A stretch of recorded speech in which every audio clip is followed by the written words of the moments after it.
Bollywood Hindi ending present red notice.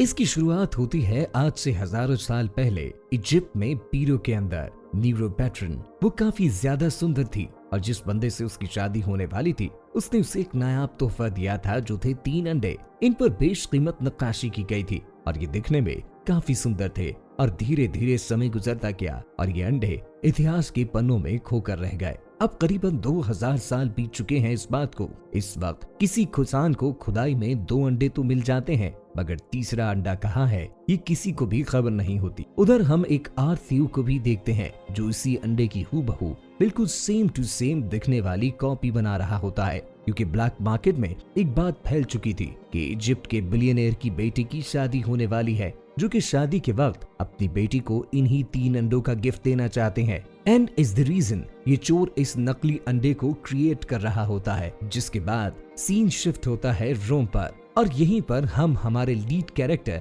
The rock को देख पाते हैं। उनके साथ एक इंडियन पुलिस ऑफिसर भी होती है जिसका नाम उर्शिदास होता है। ये लोग FBI से आए होते हैं और आकर म्यूजियम के मालिक को कहते हैं कि आपके म्यूजियम में इस बेशकीमत अंडे की चोरी होने वाली है जो उस दुनिया में बस 3 है। लेकिन म्यूजियम ऑनर कहता है कि मुझे इस बारे में गवर्नमेंट से कोई भी खबर नहीं आई और ऊपर से आप बिन बुलाए आ गए। वैसे तो अंडा सुरक्षित है, आप चाहे तो देख सकते हैं। जब ये सब उस अंडे के पास पहुंचते हैं तो वो तो बिल्कुल वही होता है अपनी पोजीशन में। वहीं म्यूजियम ओनर भड़क जाता है। तभी वहाँ जॉन उसे चुप करवाता है। यहाँ उनका नाम जॉन हार्टली है। क्या आपके पास में थर्मल कंडक्टर मशीन है? तो पास ही सिक्योरिटी ऑफिसर उसे थर्मल कंडक्टिंग मशीन देता है। तो वहाँ पर जॉन बताता है कि यूजुअली गर्म चीजें रेड में दिखाई देती हैं और ठंडी चीजें ब्लू में। अगर आपको बताना हो तो बता दूं, इस अंडे पर गोल्ड की कोटिंग हो रखी है और गोल्ड एक हीट कंडक्टर होता है, तो इसका कलर रेड होने की बजाय ब्लू कैसे? म्यूजियम ओनर उसे कहता है तुम कहना क्या चाहते हो,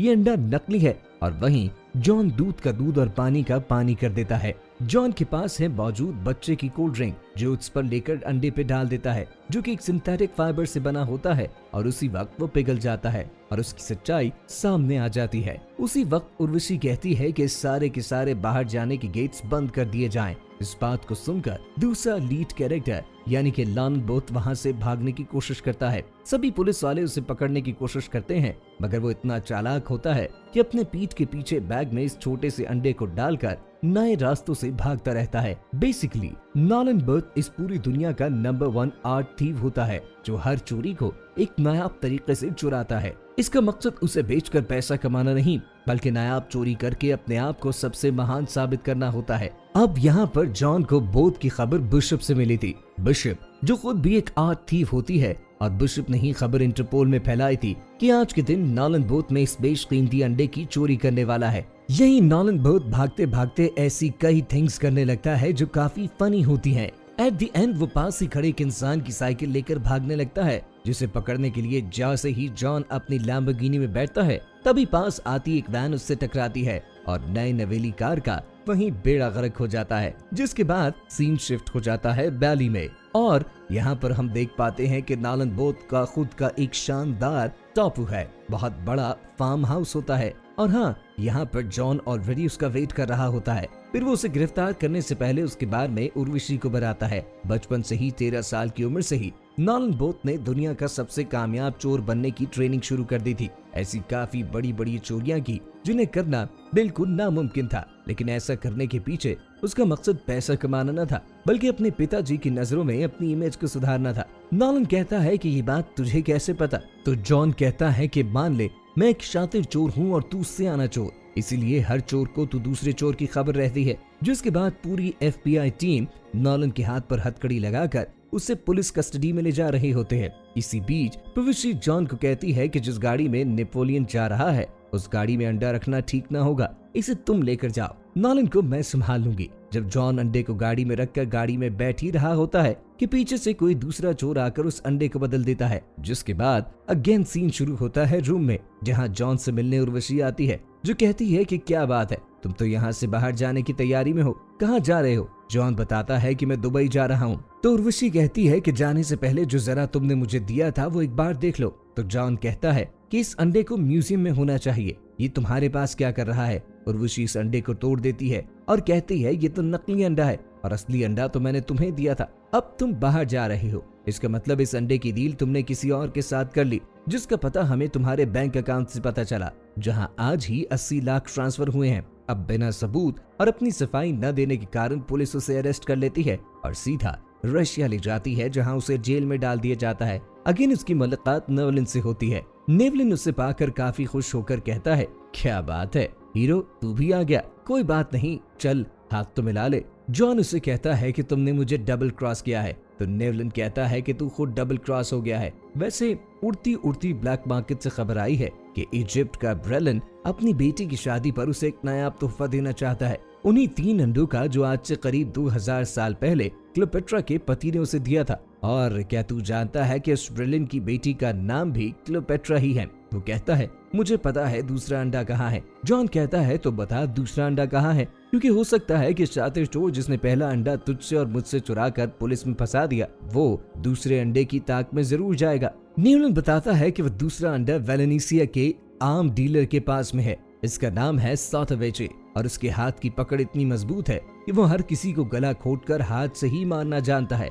इससे कभी पंगा नहीं लेना। वो अंडा उसके पास काफी सुरक्षित और उसकी निगरानी में है, जहाँ पर हर वक्त 72 कैमरे उस पर नजर रखे होते हैं। जिसके बाद 2 पुलिस वाले आकर उसे कमिश्नर के रूम में ले जाते हैं, जहाँ पर उनकी मुलाकात एक लड़की से होती है और यहीं से हमारी कहानी की होती है third lead character bishop. Basically bishop ने ही जॉन को अंडा चोरी होने की खबर दी थी और जैसे ही अंडा नेलन ने चुराया, वो उसे डबल क्रॉस कर खुद ले गई। अब वो दूसरा अंडा भी चुराना चाहती थी, जिसमें उसे नेवलन और जॉन की हेल्प चाहिए थी, लेकिन क्योंकि अब बिशप की वजह से ही जॉन जेल में था, इसलिए वो उसके साथ सौदा करने से मना कर देता है। जिसके बाद ये दोनों ही सेपरेटली प्लान बनाने का सोचते हैं और डिसाइड करते हैं कि जब तक बिशप इस अंडे तक पहुंचे, हमें ही उस अंडे को चुरा लेना चाहिए और यही तुम्हारी बेगुनाही का सबूत पल सवेरे दुनिया के नंबर 1 आर्ट थीव होने का रीजन बनेगा। रात को सोते वक्त ये दोनों बातें भी करते हैं, जहाँ नेवलिन बताता है कि मेरे पिता एक पुलिस वाले थे और मैं एक चोर। वहीं जॉन बताता है कि मेरे पिता एक चोर थे और मैं पुलिस वाला,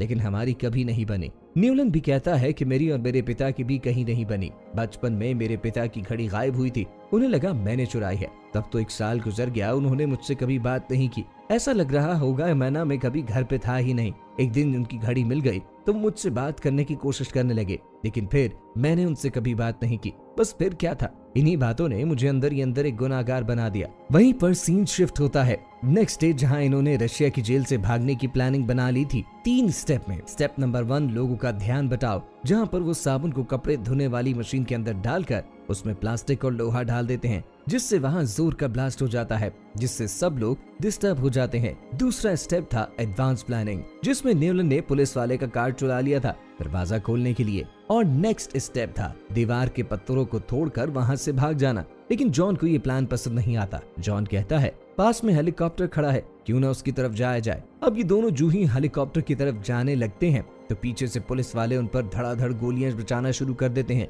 और उनमें से एक महाराज तो पीछे से बंदूका लेकर आते हैं। जहां एक तरफ तो नेवलिन ऑलरेडी हेलीकॉप्टर में बैठ जाता है और जॉन उसकी तरफ भाग रहा होता है, तभी वो पुलिस वाला उस पर बंदूका शूट कर देता है, जिससे एक जोरदार धमाका होता है, जिससे कि वहां का पुल टूट जाता है। लेकिन जैसे तैसे करके जॉन उस हेलीकॉप्टर में बैठ ही जाता है। जिसके बाद नेवलिन से मिलने के लिए उसका बेस्ट फ्रेंड टैम्बे आता है और टैम्बे उसे वेनेसिया तक लिफ्ट देता है। रास्ते में ये दोनों ही चोरी की प्लानिंग लगाने लगते हैं, जिसमें नेवलिन बताता है कि सोटोविचर का सिक्योरिटी सिस्टम सिर्फ और सिर्फ उसकी फिंगरप्रिंट, उसकी वॉइस और आई रेटिना से ही खुलेगा। वेल, आई रेटिना और आवाज का काम तो मैं कर सकता हूँ, फिंगरप्रिंट के लिए उसका वैम और उसका फिंगरप्रिंट देना भी जरूरी है। जिसमें जॉन कहता है ये काम मैं कर दूंगा और यहाँ से ये दोनों पहुंच जाते हैं वेलेनिसिया। जिसके बाद से सीन शिफ्ट होता है एक बहुत ही शानदार पार्टी में, जहाँ पर सोटोविचर एक आम डीलर ने एक बड़ी लग्जरी पार्टी रखी होती है अपने सभी रईस दोस्तों के लिए। सभी ने मुंह पे मास्क लगा रखा होता है,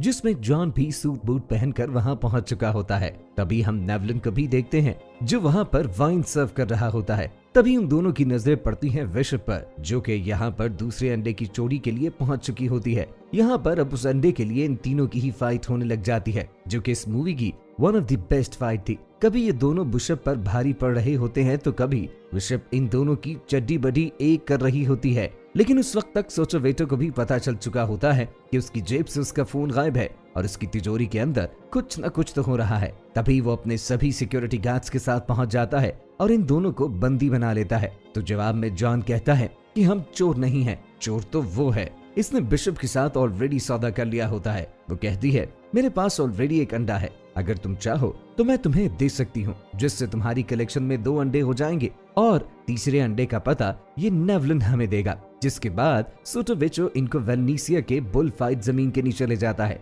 और काफी सारे करंट के झटके देता है। मगर यहाँ कहानी में एक और ट्विस्ट, जैसे बिशप ने इन दोनों को डिच किया था, यहाँ पर बिशप सोटोवेचो को भी शैंपेन के अंदर ड्रग्स देकर वहाँ से दूसरा अंडा लेकर भाग जाती है, जहाँ पर ये दोनों बड़ी मुश्किल से अपने हाथों की हथकड़ियां खोलकर सोटोवेचो से बच निकलने की कोशिश करते हैं। लेकिन जैसे ही ऊपर का दरवाजा खोलते हैं, ऊपर तो एक बड़ा सा सांड टिमटिमाया उनका इंतजार कर रहा था। यहाँ पर हमें एक अच्छी बुल फाइट दिखाई दी जाती है, जिसके अंदर बुल तेजी से आता हुआ जॉन को टक्कर मार देता है, लेकिन ये फिर भी वहाँ से भाग निकलते हैं। ये दोनों ही अब ट्रेन में हैं, जहाँ जॉन नॉलन को कहता है मैं तेरा साथ अब और नहीं दूंगा, मुझे बेगुनाही साबित करने के लिए बेशक सलाखों के पीछे खुद जाना पड़े। लेकिन यहाँ पर नेवलिन को अपने अंडे से मतलब था। जॉन ये बात जानता था कि जब तक अंडे का राज नेवलिन को पता है, बिशप उसके पीछे जरूर आएगी, क्योंकि नेवलिन को पता था कि अंडा किधर है। ये जानने के लिए कि अंडा किस लोकेशन में है, जॉन उसे ट्रेन से गिराने की धमकी देता है और पास ही दूसरी ट्रेन भी आ रही होती है।